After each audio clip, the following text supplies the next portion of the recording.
Assalamualaikum warahmatullahi wabarakatuh. Kali ini saya akan membahas beberapa contoh untuk gaya Coulomb.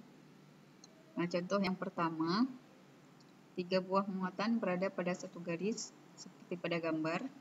Berapa besar gaya yang dirasakan oleh muatan min 10 mikrocoulomb?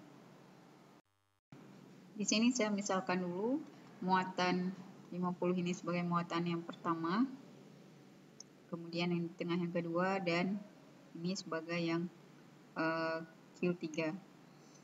Nah, di sini untuk bisa mencari berapa besar gaya yang dirasakan oleh muatan yang min 10 mikrocoulomb, maka kita harus menentukan dulu kemana saja arah gaya coulombnya. Nah, yang pertama, antara muatan Q2 dengan muatan Q1 itu positif dan negatif. Artinya gayanya itu akan saling tarik-menarik. Jadi, muatan 2 ini ditarik oleh muatan 1. Kita sebut sebagai F21. Kemudian, antara muatan 2 dan muatan 3 juga saling tarik-menarik karena beda jenis. Maka ini kita sebut sebagai F23. Nah, sebelumnya saya buat dulu apa saja yang diketahui dari soal. Di sini diketahui Q1 itu sama dengan 50 mikrocoulomb. Kalau kita jabarkan menjadi 50 kali 10 pangkat min 6 coulomb. Kemudian Q2 sama dengan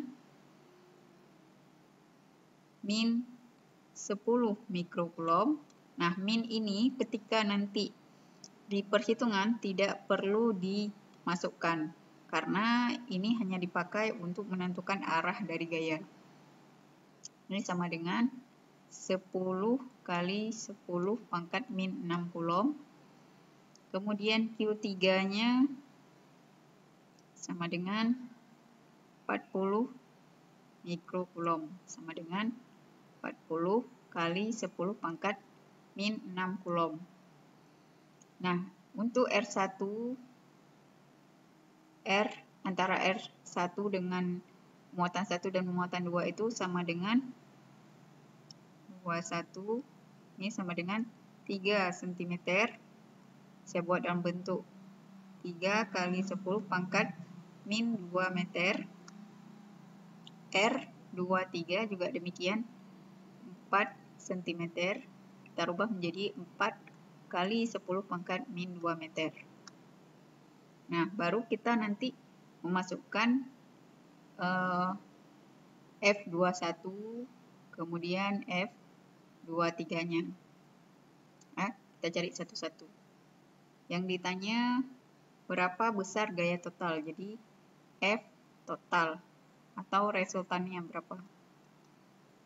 Nah, di sini untuk mencari F total harus cari dulu F21 dan F23-nya. Jawab F21 sama dengan K kali Q2 kali Q1 per R21 kuadrat. Hasilnya 9 kali 10 pangkat 9 kali 10. Ini angkanya 10. 10 kali 10 pangkat min 6 kali 50 kali 10 pangkat min 6 diper dengan R kuadrat 3 kali 10 pangkat min 2 dikuadratkan. Maka hasilnya 9 kali 5 itu 45, jadinya 4.500 kali. Nah, ini pangkatnya kita tambahkan semua. Karena perkalian, pangkatnya ditambahkan kali 10 pangkat min 3 per 9 kali 10 pangkat min 4. Maka hasilnya menjadi 500 kali 10 pangkat 1. Atau hasil akhirnya sama dengan 5000 Newton. Nah, ini kita baru dapat yang F21. Kita harus cari satu lagi yang F23. Kita lanjut mencari F23. Nah, F23 caranya sama persis seperti tadi. K kali Q2 kali Q3 per R kuadrat.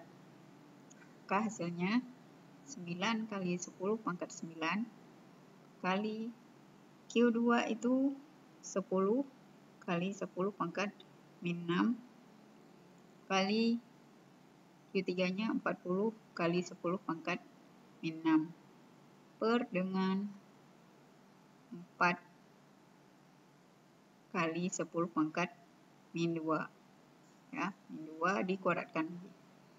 Nah, ini hasilnya 9 kali 4, 36. Hasilnya 3600 kali 10 pangkat min 3 diper dengan ini 16 kali 10 pangkat min 4.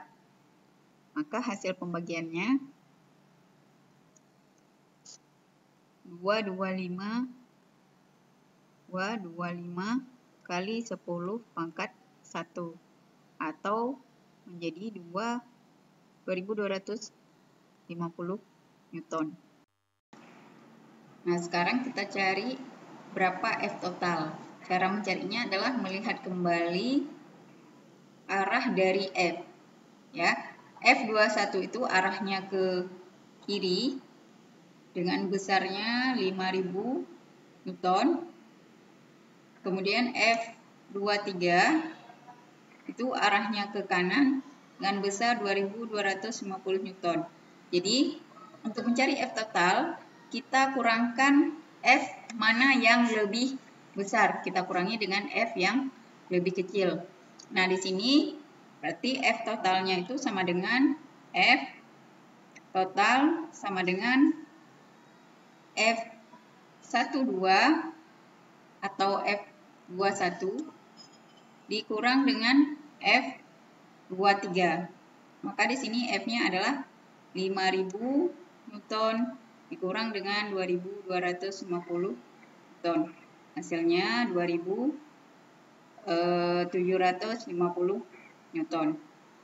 Karena arah F21 ini ke kiri, maka F totalnya itu akan berarah ke kiri. Karena yang ke kiri ini lebih besar nilainya. Ya, arahnya ke kiri. Oke, sekian untuk contoh kali ini. Kita lanjut ke contoh selanjutnya.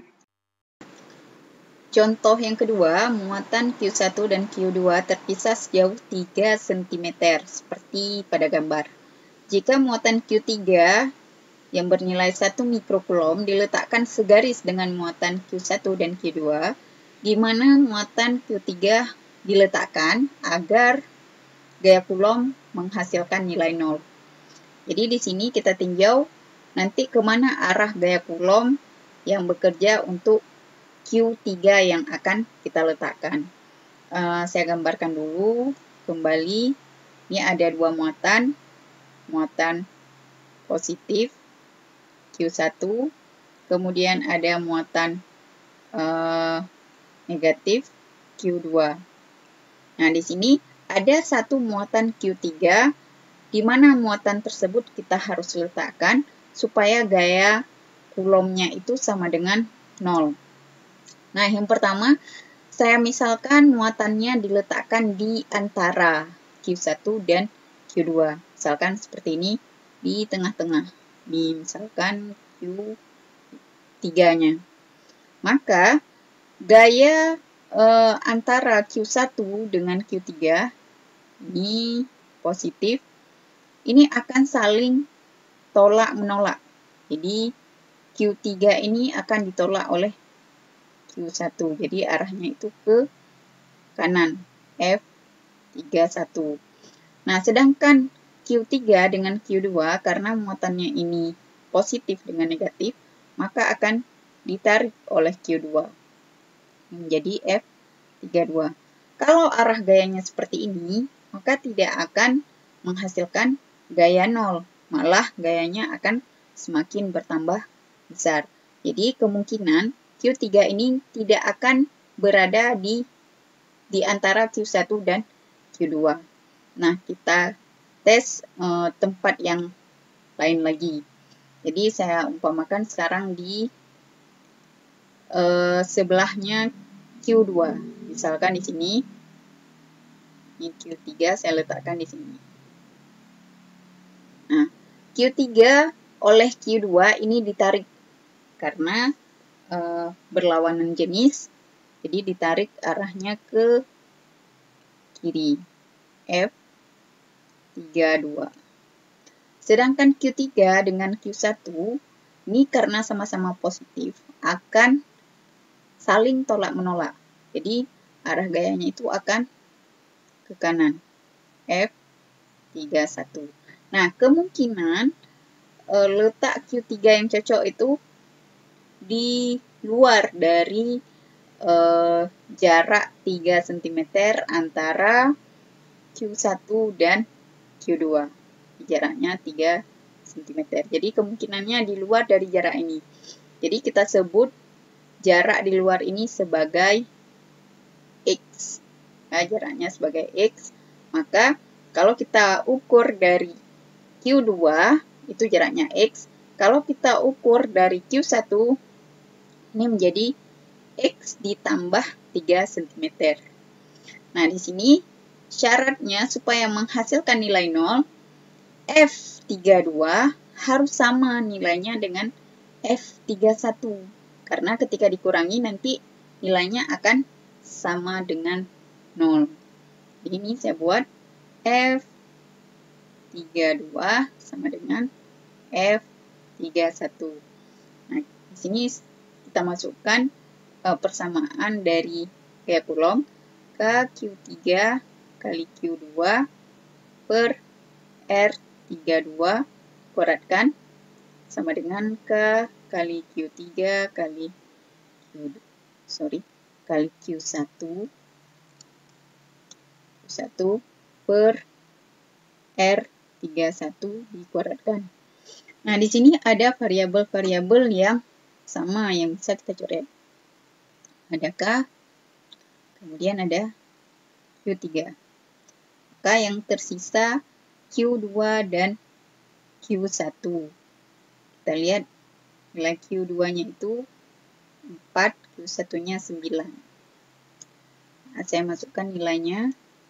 Q2 nilainya 4 mikrocoulomb per R32. Antara Q3 dengan Q2 itu nilainya jaraknya X. Kuratkan.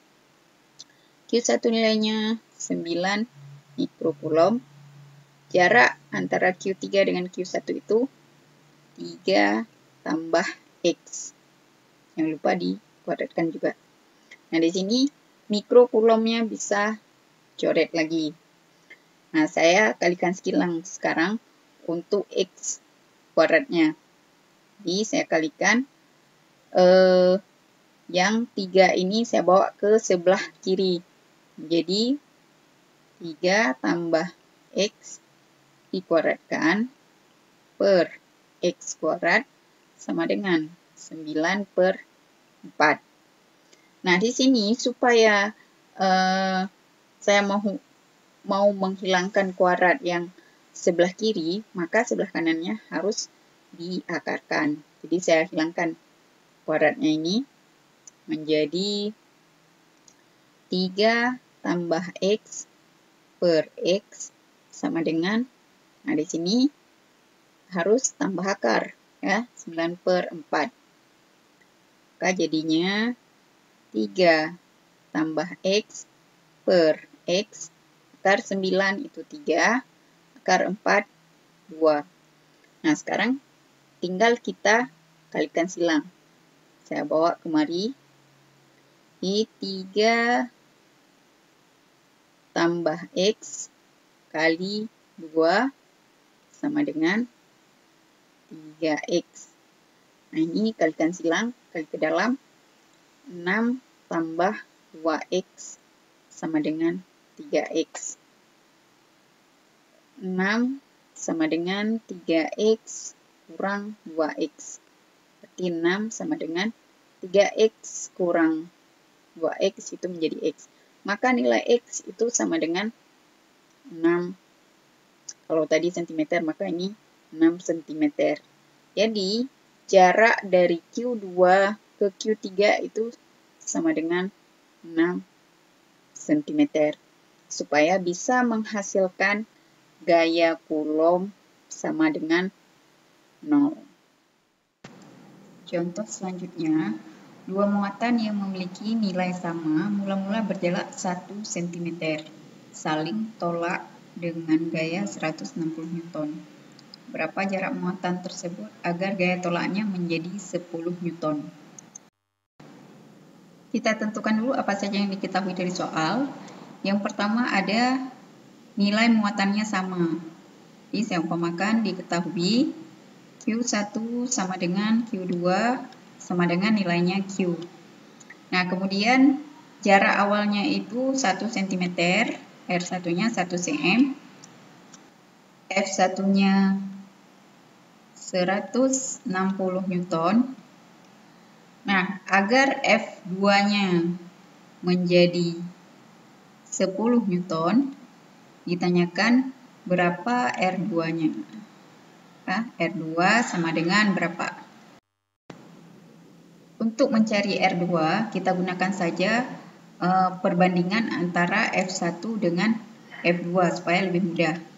Dijawab F1 per F2 sama dengan K kali Q kali Q per R1 kuadrat per dengan K kali Q kali Q per R2 kuadrat. Nah, karena di sini Q-nya sama, maka bisa dicoret. K-nya juga sama, bisa dicoret. Sehingga hasilnya adalah 1 per R1 kuadrat per 1 per R2 kuadrat. Nah, ini bisa kita balik ya, di 1 per R1 kuadrat kali R2 kuadrat per 1. Maka saya bawa aja ke bawah. F1 per F2, F1 per F2 sama dengan R2 kuadrat diper dengan R1 kuadrat. Nah, F1-nya tadi 160 per 10 F2-nya, dan R2-nya ditanyakan R2 kuadrat per R1-nya 1 cm. Jadi ini dalam sentimeter saja, tidak usah dirubah ke dalam meter, karena nanti hasilnya bisa dalam sentimeter juga. Ini kita kalikan silang, maka dapatnya R2 kuadrat sama dengan 160 bagi 10, hasilnya 16. Maka R2 sama dengan 4 cm. Jadi, contoh yang terakhir, 3 muatan Q, 2Q, dan 3Q terletak seperti pada gambar. Jika sudut yang terbentuk sama dengan 60 derajat, berapa besar gaya Coulomb total pada muatan Q? Nah, di sini muatannya itu tidak segaris, artinya membentuk sudut 60 derajat satu sama lain. Ya. Jadi di sini yang ditanyakan berapa gaya Coulomb total pada muatan Q. Jadi pada muatan Q1. Di sini kita harus menentukan dulu arah gayanya. Gaya tarikkah atau gaya tolak? Karena kebetulan di sini semuanya muatannya positif, maka antara Q1 dengan Q2 itu akan mengalami gaya tolak. Jadi arah gaya tolak itu ke bawah, kemari. Miring. Sorry. Nah, arah gaya tolaknya kemari. Ini F1 dengan 2. Ya. F1, 2. Kemudian antara Q1 dengan Q3 juga mengalami gaya tolak yang arahnya ke belakang. Mari, ini F13. Nah, antara F13 dengan F12 ini membentuk sudut 60 derajat, sama dengan sudut yang di atas ini. Ya, jadi untuk F totalnya kita menggunakan persamaan rumus kosinus. Jadi nanti kita menggunakan persamaan resultan R sama dengan akar F12 kuadrat tambah F13 kuadrat tambah 2F12 kali F13 kali cos theta. Jadi rumus yang kita gunakan nanti ini. Nah, sebelumnya kita cari dulu F12-nya berapa, F13-nya berapa, baru kita bisa masukkan ke dalam rumus tersebut. Nah, untuk menentukan F12 sama dengan K kali Q1 kali Q2 per R12 dikuadratkan. K di sini K, Q1-nya itu sama dengan Q kali Q2-nya itu sama dengan 3Q. Ya. Sedangkan jarak antara Q1 dan Q2 itu sama dengan R. Maka untuk F12 itu sama dengan K kali 3Q kuadrat per, ini ada R kuadrat. Maka kita buat menjadi 3K Q kuadrat per R kuadrat. Nah, ini F12. Jadi KQ kuadrat F kuadrat ini, R kuadrat ini, saya buat menjadi F saja. Ya, sehingga ini saya misalkan sebagai 3F. Ya. Kemudian kalau untuk F13 sama dengan K kali Q1 kali Q3 per R13 dikuadratkan. Maka hasilnya K kali Q1-nya besarnya Q, Q3-nya besarnya 2Q. Nah, diper dengan jarak antara Q1 dengan Q3 itu sama dengan 2R. Ya, 2R dikuadratkan. Maka hasilnya K kali 2Q kuadrat per 4R kuadrat. Ya, karena 2 pangkat 2 itu jadinya 4. Maka di sini kalau kita kecilkan ini menjadi 1/2 kali K kali Q kuadrat per R kuadrat. Nah, sama seperti tadi, KQ kuadrat per dengan R kuadrat, ini kita umpamakan sebagai F. Maka F13 ini menjadi 1/2 F. Ya. Baru terakhir kita bisa masukkan ke dalam persamaan kosinus yang di atas ini. Nah, kita masukkan ke rumus persamaan kosinus. R sama dengan akar F12 sama dengan 3F di 3F kuadrat tambah F13 jadinya 1/2F kuadratkan tambah 2F1 2 kali 3F kali 1/2F kali cos 60. Ya. Maka hasilnya adalah akar 9F kuadrat tambah 1/4 F kuadrat tambah, nah ini ada yang bisa langsung kita coret, 2 dengan 1/2 habis, maka sisanya 3F kuadrat. Ya, 3F kuadrat kali cos 60 itu setengah. Jadi hasilnya menjadi, ini kalau kita tambahkan semua, 9 tambah 1/4 tambah 3 kali setengah, itu hasilnya 10,75 F kuadrat. Maka kalau kita arka-arkan, ini menjadi 3,27 F. Nah, dengan asumsi 3,27 F-nya itu kita ganti dengan K kali Q kuadrat per R kuadrat. Jadi kalau misalnya K-nya, Q-nya, dan R-nya diketahui, langsung kita masukkan angkanya ke dalam persamaan ini untuk mencari nilai totalnya.